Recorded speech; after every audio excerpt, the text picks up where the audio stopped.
and we're live from May Gray, South Central Los Angeles, California. You might be able to hear a leaf blower in the background. That's not because there are lots of leaves in Los Angeles. That's because people just blow dirt with leaf blowers everywhere. And it's kind of like the daytime sound of Los Angeles. That and traffic, I guess. No, there's a kitty. That cat's 19 years old. That's like super old for a cat. Like hundo, maybe. Anyway, I'm Mark and I'm a codependent narcissist. I fucked up my foot yesterday in Muay Thai. It really like got my Achilles really sore. And then I ran over like my other toe on my other foot with a garbage can. So clearly the universe is telling me to slow down. I really enjoy the Muay Thai class that I'm taking right now here in LA. I got into Muay Thai this summer. I guess end of summer I was in Phuket training at Tiger Muay Thai for 6 weeks. I had never done anything like that before and just like was looking for a challenge. You know, like there's kind of this like angst men have against other men because most men don't know how to like get into a fight and they've never been into a fight and they have a lot of fear and anxiety around it. And yeah, I think most men have that like deep down. They don't know how to carry themselves. So like doing this was like a huge fear, or not even a fear, just a learning that I'd never thought of, never looked into or tried. It was pretty fucking fun, man. I really enjoyed it. It works both hemispheres of the brain, so it's like yoga, except it's more manly. It's more masculine for sure. Because there's something about like taking punches and kicks that's just as important as throwing them and kicking them. So it was tough as fuck, man. It was hot as fuck. You train in the jungle and it's hot as fuck, and it's outdoors, so you just sweat all the time, and you're constantly injured. It's constantly injured from like just shocking your body. So hot as fuck. All you want to do when you're not training is like lay on your bed in air conditioning. That's it. That's all you want to do.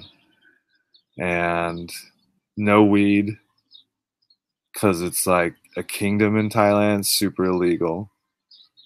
So, and I wasn't drinking. I don't drink really. So there's none of that. I was pretty vegan at the time, so like what I could eat was pretty minimal.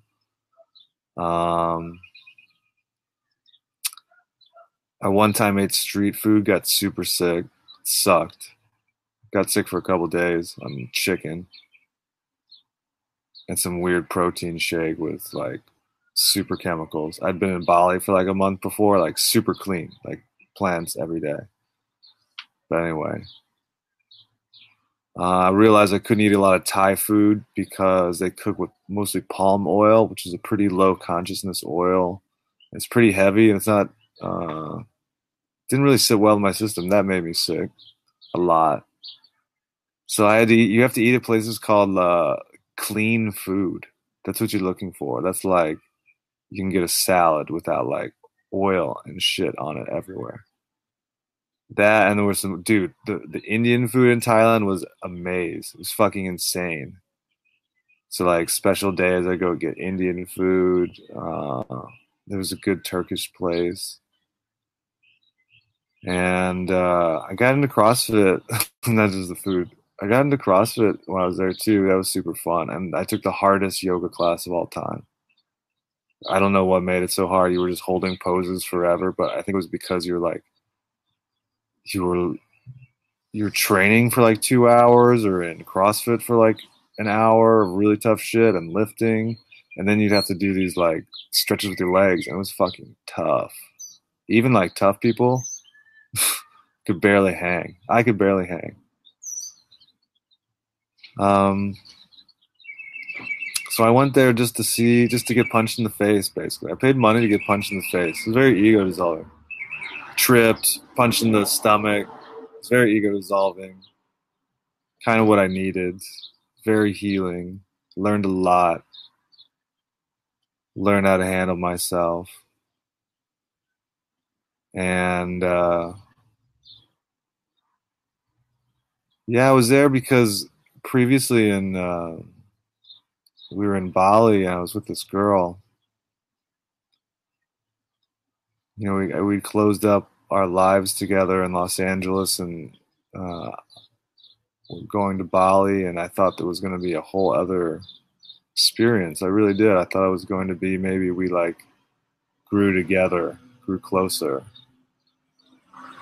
But it wasn't like that at all. It was really kind of the beginning of the unmeshing of our codependent relationship.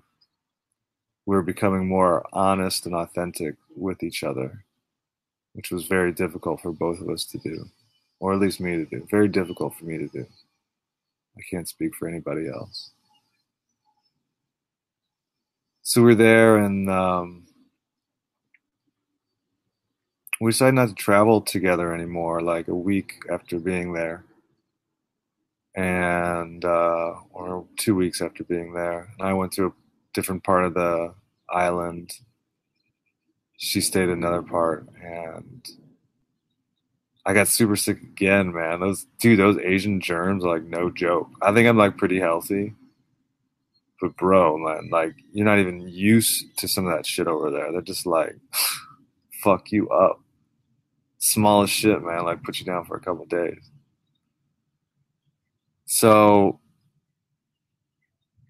I was on Canggu, sick. It was like the next day. She was in the Bukit, and she'd gotten beaten up by a dude. She was trying to rent a place. Turned out to be a scam. She called this guy out on the scam, and he told her he was going to kill her, and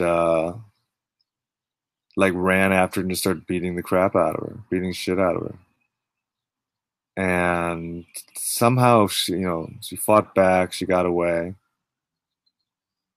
and she called me. I was super sick, and she was safe by this point in a another hostel. And I knew she was processing a lot and maybe wanted to be by herself to process the rest of it. So I told her I would be there the next day. And, it was at that point that I realized that I didn't really know how to protect somebody that I loved if that shit went down. So I was like, bro, I need to man up. I need to like become more masculine and fucking be able to protect things and people that I love. So I was like, fuck Bali, man. Bali's kind of lame right now. I'm kind of tired of this shit. It's not really it's not really what I need right now. I need like a challenge, like a some sort of like coming of age shit. So I Googled, I don't even know what I Googled. And then I was like, they have these like all inclusive gyms. They're called Farangs. That means like foreigner in Thai or something. But they're all inclusive, man. It's like they got meal plans. They set you up a place to live. They give you gear. They sell you gear. They have everything's in English, so you understand it. Otherwise, it'd be in Thai. That'd be difficult because Thai is a weird language to get. It's a difficult one. Um, so yeah, it's pretty cool. Like, all the classes are there, the gym's there, man. They've got restaurant on site. Everything on this one street caters towards fighters. All kinds of restaurants, all kinds of bars and tattoo parlors and hotels and all kinds of shit. Um, so yeah, I learned a lot there in 6 weeks, man. It was a lot of ego dissolving.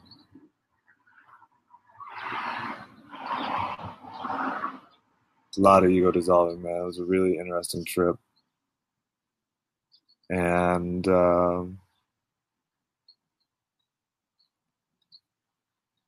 I wouldn't have changed anything about it. Honestly, I learned a lot. I learned a lot on this thing, and still integrating a lot of it back into my life. Actually, that's the most difficult thing. Is when you're on these like spiritual paths of like, I left LA like who wanting that existential question like, who am I? I kind of figured it out, and that was to be authentic. Didn't really know what that meant. Had to figure that out, and then it's like you figure out what authentic means, authentic to your feelings, and then there's a whole other layer of like how that integrates into your own life. So it's still a work in progress, but yeah. So that was my Thailand trip. Tiger Muay Thai was pretty awesome. Warriors Path. Warriors Path for sure. Anyway, thanks everybody. I hope this message finds everybody having a great time of just being well. And I understand. I understand your pain, man. I really do. Sending love.